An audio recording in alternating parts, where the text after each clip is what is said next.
নমস্কার, এসপিইএন চ্যানেলে আপনাদের স্বাগত।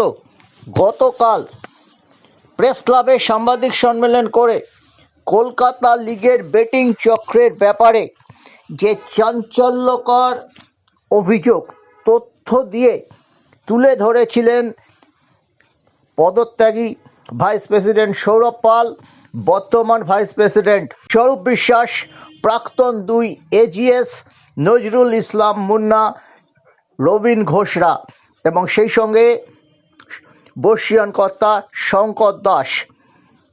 সে ব্যাপারে আমরা জানতে চেয়েছিলাম সাচির প্রতিক্রিয়া কি।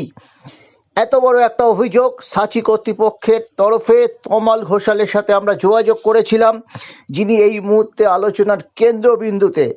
তমালবাবুকে আমরা জিজ্ঞেস করেছিলাম, আপনারা কি কোনো পাল্টা প্রেস কনফারেন্স করে কোনো বক্তব্য রাখবেন, আপনারা কি কোনো ভিডিও ইন্টারভিউ দিতে চান? এগুলো উনি এড়িয়ে গেছেন, বলছেন আমরা কোনো প্রেস কনফারেন্স করব না, ভিডিও ইন্টারভিউ দেবো না। কিন্তু প্রতিক্রিয়াটা কি? এত বড় একটা চাঞ্চল্যকর অভিযোগ। সাচি আইএফের কমার্শিয়াল পার্টনার, এই মুহূর্তে কলকাতা ফুটবলের পার্ট অ্যান্ড পার্সেল। সাচি হাউস কলকাতা ফুটবলের নার্ভ সেন্টার হিসেবে চিহ্নিত হয়ে গেছে সুতারকিন স্ট্রিটের পাশাপাশি। তিনি বলেছেন যে অভিযোগ স্বরূপ বিশ্বাস সৌরভ বাবুরা এনেছেন, সেই পরিপ্রেক্ষিতে তিনি জানিয়েছেন এটা একটা ইন্টারিম তদন্ত চলছে, ইন্টারিম জায়গায় আছে সেই তদন্তটা। আমাদের কাছে, আমি আবার রিপিট করছি, মানে তমালবাবু বলেছেন আমাদের কাছে, অর্থাৎ সাচি গ্রুপের কাছে কলকাতা পুলিশ ইতিমধ্যেই এই ব্যাপারে কিছু এভিডেন্স চেয়েছেন এবং সেই এভিডেন্স সাচি গ্রুপ কলকাতা পুলিশের কাছে দাখিল করেছে। এই মুহূর্তে কলকাতা পুলিশ নিশ্চয়ই সেটা খতিয়ে দেখছে, সেটা আমরা চেষ্টা করব সংশ্লিষ্ট আধিকারিকের সাথে আরও তথ্য সামনে আনার। কিন্তু যেটুকু তথ্য পেয়েছি অত্যন্ত স্পর্শকাতর এবং গুরুত্বপূর্ণ, তাৎপর্যপূর্ণ ব্যাপার। কলকাতা ফুটবল খেলের ক্ষেত্রে যে বেটিং মাফিয়ারা সংগঠিতভাবে চালাচ্ছেন, কিছু সিনিয়র জার্নালিস্ট প্রেস কনফারেন্সও দেখলাম, বলছেন 50 বছর ধরে চলছে।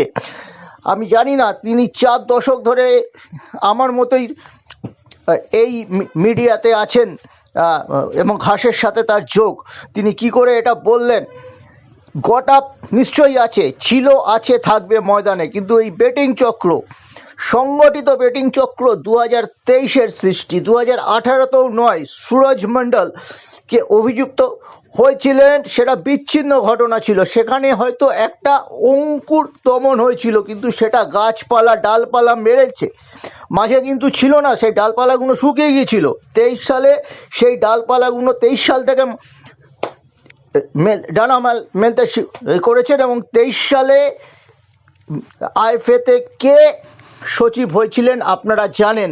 তিনি বারবার এই প্রশ্ন উঠলে বিরক্ত হচ্ছেন, কিন্তু প্রশ্ন তো থাকবেই যে গট আপ এবং বেটিং সেটিং, সংগঠিত বেটিং, যেটা বিদেশি যোগ আছে, চাইনিজ যোগ আছে, ওখানে লেখা আছে। একটি পোর্টাল সামাজিক মাধ্যমে এই খবরটা করেছিলেন এবং সেই খবরটা কিন্তু ওখানে লেখাও আছে চাইনিজ যোগ আছে।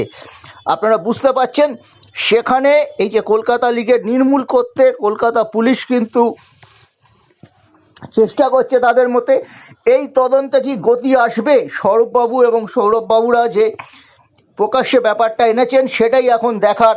গতি আসা উচিত, একদম নির্মূল করা উচিত, নয়তো কলকাতার ফুটবলকে তিলে তিলে শেষ করছে। এটা অনেক দেরি হয়ে গেছে, এটা 23 সালের ঘটনা, আমরা 26শে জানুয়ারিতে পৌঁছে গেছি। যত তাড়াতাড়ি সম্ভব কলকাতা পুলিশ, আমরা আশা করব যে সক্রিয় ভূমিকা নেবেন। স্বরাষ্ট্র মন্ত্রক এবং ক্রীড়া মন্ত্রক এই মুহূর্তে মমতা বন্দ্যোপাধ্যায়ের হাতে আছেন, এর জন্য এই তদন্ত আরও গতি পাবে বলে আশা করা হচ্ছে। কিন্তু স্ক্যানারে রয়েছে আইএফের কমার্শিয়াল পার্টনার, সেটা কিন্তু তমালবাবুর সঙ্গে যে কথাবার্তা বলেছিলাম সেখানে কিন্তু তার থেকে ধরা পড়েছেন। তিনি আশাবাদী তার সংস্থা ক্লিনচিট পাবে এবং তারপরে তিনি যথাযথ ফোরামে মুখ খুলবেন। আপাতত এটাই ছিল প্রতিক্রিয়া। তিনি কোনো ভিডিও ইন্টারভিউ দেননি, আবার বলছি, এবং তারা কোনো প্রেস কনফারেন্সও করছেন না। একেবারে এটা আপডেট, খুব গুরুত্বপূর্ণ আপডেট কলকাতা ফুটবলে যারা ভালো চান তাদের জন্য।